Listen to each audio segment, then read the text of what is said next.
पदार्थ विज्ञान में नेक्स्ट टॉपिक है उपमान। उपमान एक प्रमाण है। औपम्यम नाम यद अन्येन अन्यस्य सादृश्यम अधिकृत्य प्रकाशकम, मतलब किसी और वस्तु से किसी और की तुलना की जा रही है। सादृश्यम, उसकी समानता को वहाँ पर शो किया जा रहा है, ये है उपमान या औपम्य। जैसे दंडेन दंडकस्य, दंडक एक रोग है, वहाँ पर तुलना किससे कर रहे हैं? डंडे से। जैसे स्टिक है, डंडा है, उसके समान जो शरीर है वो तन जाता है, बॉडी के अंदर रिजिडिटी आ जाती है, स्तंभित हो जाता है, तो ये है दंडक रोग। ईश्वासेन आरोग्यदस्य, आरोग्यद मतलब आरोग्य को देने वाला, ईश्वासेन मतलब धनुर्धर, धनुर्धर से चिकित्सक की तुलना की गई है। उपमिति करणम उपमानम, ये भी कुछ इंपॉर्टेंट नहीं है। उपमिति करवाने वाला उपमान है। प्रसिद्ध साधर्म्यात् साध्य साधनम उपमानम, लोक में जो भी प्रसिद्ध वस्तुएं हैं उनसे साधर्म्य सिमिलरिटी यदि शो की जाए वह है उपमान। जो भी चीज़ें प्रसिद्ध हैं जिनको सब जानते हैं उनसे यदि सिमिलरिटीज शो करके किसी को कुछ समझाते हैं तो यह है उपमान। तीन भेद हैं, साधर्म्य उपमान, वैधर्म्य उपमान मतलब दो में अंतर बताना, धर्म मात्र उपमान विचित्रता या विलक्षणता बताना कि ये बिल्कुल अलग है, सबसे अलग है, स्पेशल है। नेक्स्ट है अर्थ प्राप्ति या अर्थापत्ति, दोनों एक ही बात है। अर्थापत्ति या अर्थ प्राप्ति, यद अकीर्तितम अर्थात आपद्यते सा अर्थापत्ति, जो बात अस्पष्ट हो, क्लियरली ना कही गई हो, फिर भी उसका मीनिंग समझ में आ जाए तो यह है अर्थापत्ति। अर्थ प्राप्ति नाम यद एकेन उक्तेन अपरस्य अर्थस्य अनुक्तस्य अपि सिद्धि, यदि कोई बात आधी कही जाए और फिर भी वो कंप्लीटली समझ में आ जाए तो यह है अर्थ प्राप्ति। जैसे मोटा देवदत्त दिन में खाना नहीं खाता, इसका मतलब वो रात में खा लेता है, यह है अर्थ प्राप्ति या अर्थापत्ति। नेक्स्ट है कारण। कारण के तीन भेद हैं। अन्यथा सिद्धि शून्यस्य नियतम पूर्ववर्तिता, ये कई बार एग्जाम में पूछा गया है, कारण के लिए है। अन्यथा सिद्धि शून्यस्य नियतम पूर्ववर्तिता कारण का लक्षण है। तीन भेद हैं, समवायी कारण, असमवायी कारण और निमित्त कारण। पहला है समवायी कारण, यद संवेतम कार्यम उत्पद्यते तत्समवायी कारणम। इसका एग्जाम्पल है जैसे तंत्वा पटस्य, पटस्य स्वरूपादे दोष वैषम्य। ये समवायी कारण से मतलब है कि वो वहाँ पर होना बहुत जरूरी है, दोनों के मध्य में संयोग होना आवश्यक है। यदि ऐसा नहीं हुआ तो वो संभव ही नहीं होगा। जैसे बिना तंतु के पट संभव नहीं है। दोष वैषम्य, बिना दोष वैषम्य के रोग की या व्याधि की उत्पत्ति संभव नहीं है। नेक्स्ट है असमवायी कारण, कार्येण कारणेन व स एकस्मिन् अर्थे, केवल एक बार उनका संयोग हुआ था, उसके बाद में संयोग अलग हो गया है, यह है असमवायी कारण। संवेतम तत्कारणम असमवायी कारण। जैसे तंतु संयोग से पट का बनना, तो संयोग एक ही बार हुआ, दोष दूष समूर्छना एक ही बार हुई, परंतु उससे व्याधि की उत्पत्ति हो गई। नेक्स्ट है निमित्त कारण, इसके एग्जाम्पल है मिथ्या आहार विहार, उभय भिन्न शलाका। तो ये कुछ तीन भेद हैं, बस ये ध्यान रखना है। इनके एग्जाम्पल्स भी एक बार आप नोट कर लीजिएगा। नेक्स्ट है सत्कार्यवाद, भाव से भाव पदार्थ की उत्पत्ति, यह है सत्कार्यवाद।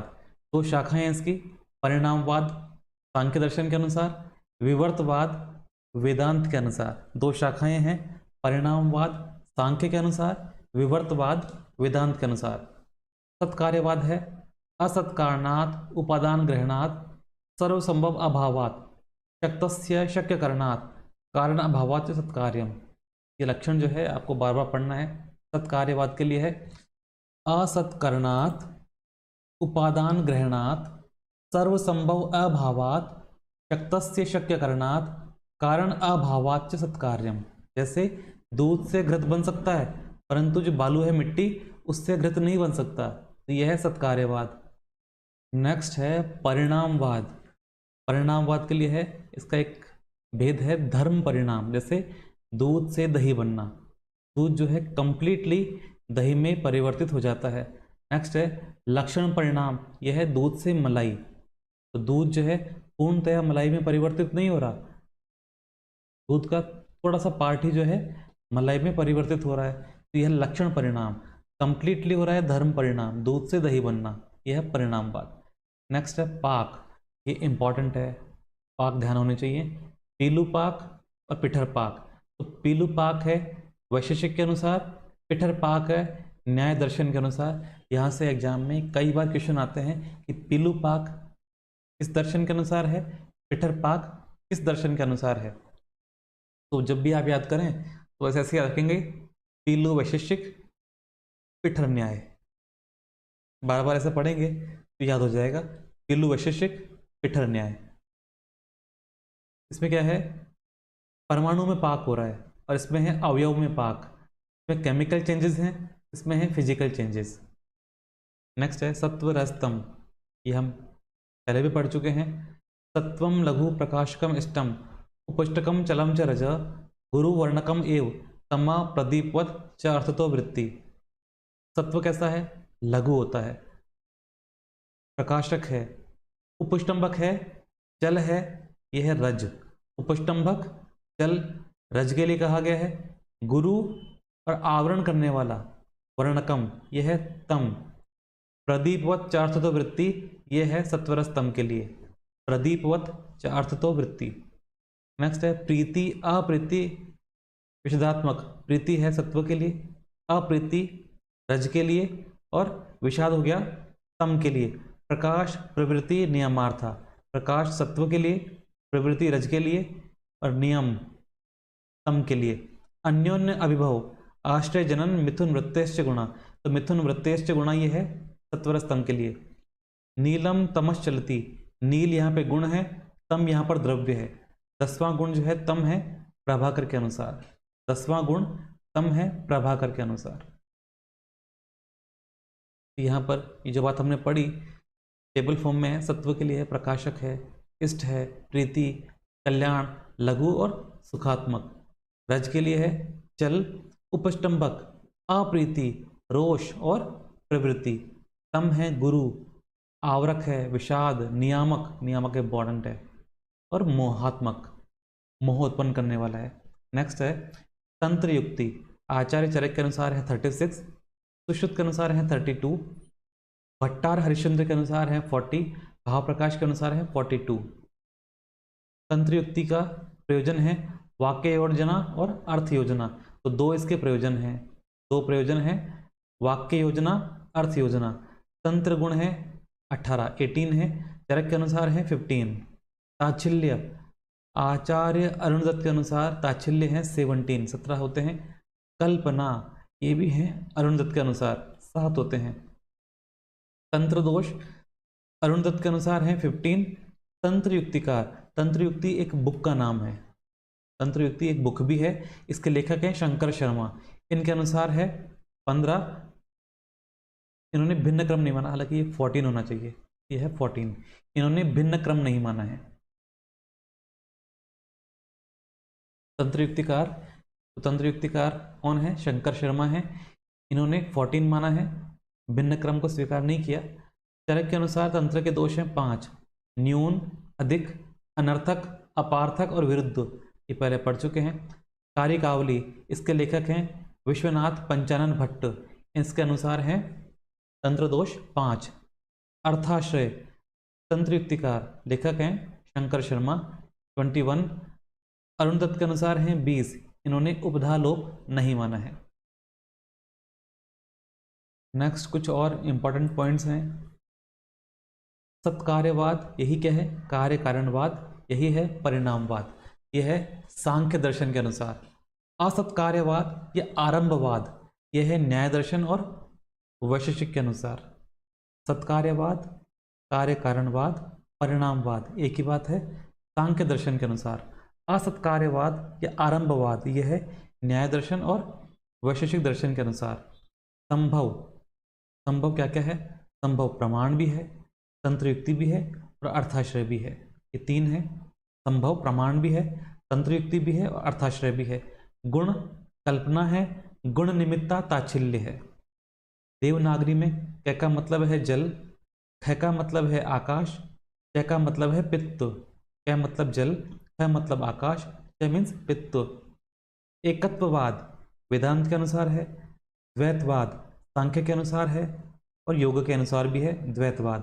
त्रैतवाद है न्याय के अनुसार, वैशेषिक के अनुसार और मीमांसा के अनुसार। तो ये भी एक बार देख लीजिएगा। धर्म क्या है? विहित कर्म जन्यो गुणा धर्म। जो बातें कही गई हैं शास्त्र में कि ऐसा कर सकते हैं वो है धर्म। अधर्म क्या है? निषिद्ध कर्म जन्यो गुणा अधर्म। जो कर्म निषिद्ध हैं कि ऐसा नहीं करना है, जैसे चोरी नहीं करनी है, झूठ नहीं बोलना, ये अधर्म है। अतीन्द्रिय गुण क्या है? गुरुत्व, धर्म, अधर्म, भावना। यह है अतीन्द्रिय गुण, गुरुत्व, धर्म, अधर्म, भावना। काल, दिशा और आकाश इनका सामान्य नहीं होता क्योंकि ये एक एक ही होते हैं। काल का, दिशा का, दिक मीन्स दिशा, और आकाश इनका सामान्य नहीं होता क्योंकि ये एक एक ही होते हैं। आचार्य चरक ने पंच महाभूत को विकृति में, पंच तन्मात्रा को प्रकृति में सम्मिलित किया है। पंच महाभूत है विकृति या विकार में और पंच तन्मात्रा है प्रकृति में। प्रमा में सत्य या यथार्थत्व और अनधिकत्व ये दो गुण होना आवश्यक होते हैं। प्रमा में सत्य या यथार्थ और अनधिकत्व ये दो बातें होना आवश्यक हैं। वाक्य क्या है? पदों का ऐसा समूह जो आकांक्षा, योग्यता और सन्निधि से युक्त हो। वाक्य है पदों का ऐसा समूह जो आकांक्षा, योग्यता और सन्निधि से युक्त हो। आकांक्षा का लक्षण है पदस्य पदांतर व्यतिरेक प्रयुक्ता अन्वया अननुभावकत्वम आकांक्षा। जो कोई पद है, पदांतर है, उसको वैसा ही समझना और उसका जो विपरीत है, व्यतिरेक है, उसको भी इजीली समझ लेना। तो कंप्लीटली किसी बात को समझ लेना ही आकांक्षा है। तो वाक्य का ऐसा समूह जिससे सब कुछ समझ में आ रहा है क्लियरली, आकांक्षा। योग्यता है अर्थाबाधो योग्यता, कि जो कोई पद है उसका अर्थ समझने में किसी प्रकार का कष्ट न हो, अर्थ अबाधो योग्यता। जो भी कोई पद है, कोई वाक्य है, उसका मीनिंग समझने में किसी को कष्ट ना हो, यह है योग्यता। सन्निधि क्या है? पदानाम अविलंबेन उच्चारणम सन्निधि, ये हो गई गुण संधि। पदानाम अविलंबेन, कोई भी जो पद है उसको देर से ना बोला जाए, जैसे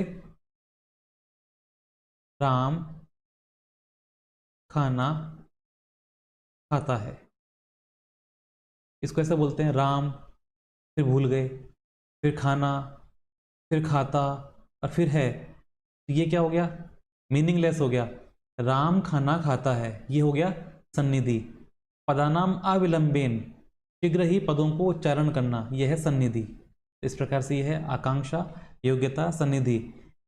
यदि तीनों कहीं पर हैं तो वह है वाक्य। पदों का ऐसा समूह जहाँ पर आकांक्षा, योग्यता और सन्निधि ये तीनों हैं, वह है वाक्य। तो इसी के साथ पदार्थ विज्ञान समाप्त होती है।